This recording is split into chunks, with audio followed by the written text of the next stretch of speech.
akatafuta kupendeza moyo wake, akatafuta matamanio ya moyo wake, na hatimaye matukio hayo yote yakakuwa. Na ni vizuri, na wakati mwingi tunapoteza muda wa kuona makusudi ya Mungu yatimia na hata kufanikiwa, kwa sababu hatuko tayari kusikiza sauti ya Mungu na mwelekeo wa Mungu akinena. Tunaongozwa na hisia zetu, tunaongozwa na tamaa zetu, tunaongozwa na makusudi yetu, na mwisho wa siku tunakuja kupata hasara ya maisha.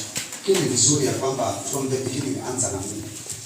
Mpatie Mungu fursa katika maisha yako, akupatie kila step ya maisha. Biblia inasema ya kwamba yeye anakujua hata kabla hujazaliwa na anajua utakuwa nani. Kwa hivyo unapotafuta mwongozo wa Mungu kuanzia mwanzo, unaishi maisha ya kufanikiwa na kubarikiwa. Lakini wakati unapotafuta makusudi yako mwenyewe, ndio unapata muda mrefu wa kuhangaika katika maisha.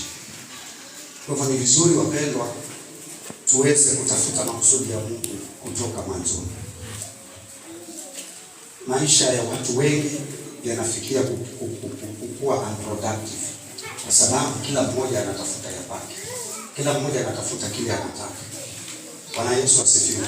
Maisha ya watu wa Mungu, maisha ya Wakristo yanakosa kuzalisha, kwa sababu hawatafuti mapenzi ya Mungu, wanatafuta mambo yao.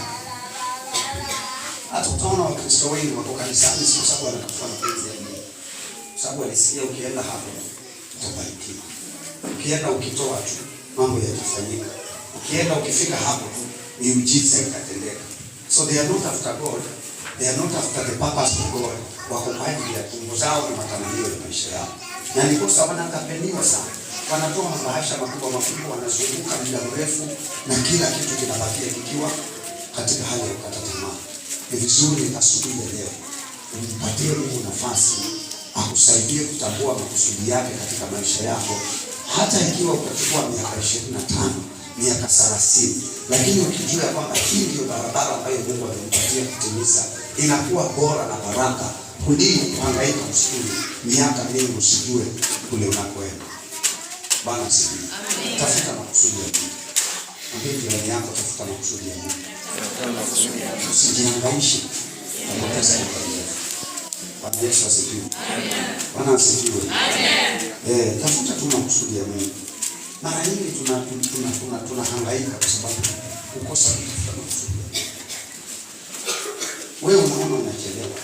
Wewe unaona kana kwamba muda unapita. Wewe unaona kana kwamba you are wiser than God. Wewe una hekima kuliko Mungu. Wakati Mungu anakupatia kile chake, unaona hakistahili maisha yako. Unaona hakikufai. Unaona sicho. Bwana Yesu asifiwe sana. Lakini angalia sasa, baada ya Labani nani kutafuta kuona Lea hafai, yeye ndiye amesababisha kizazi chake kimepanda kuliko yule aliyemwamini. Sio maana cha Mungu. Bwana asifiwe. Mwambie jirani, mwambie cha Mungu. Mwambie cha Mungu. Cha wanadamu kina muda mfupi sana. Kitakutia moyo leo, kesho ni frustration. Kitakutia moyo leo, kesho unakuja. Na by the way, kuna watu sana wanaregret. Wanaishi katika maisha ya regret kwa sababu ya maamuzi yao waliofanya kuanzia mwanzo. Si ni kweli? Kama siku. Kuna watu wengi wanalia. Frustrations zimejaa katika maisha kwa sababu ya maamuzi aliyofanya yaliyokuwa hayako katika kusudi la Mungu. Yeye akaona nimefika, yeye akaona nafahamu, yeye akaona nina hekima, akaona nina maarifa, ni mjanja, I can use this way. Naweza nikatumia hii njia. Mwisho wake imefika mahali hakuna mwelekeo tena. Lakini ni vizuri tambua makusudi ya Mungu just for you. Sio kweli? Amen. Hii mafundisho ni marefu sana. Yana mambo mengi. Tumishi wa Mungu akubariki kwa kutumia. Maombi haya ya kwamba Bwana, mapenzi yako yatimie katika maisha yetu, hayaombwi na Wakristo siku hizi. Maombi ambayo hayapendezi.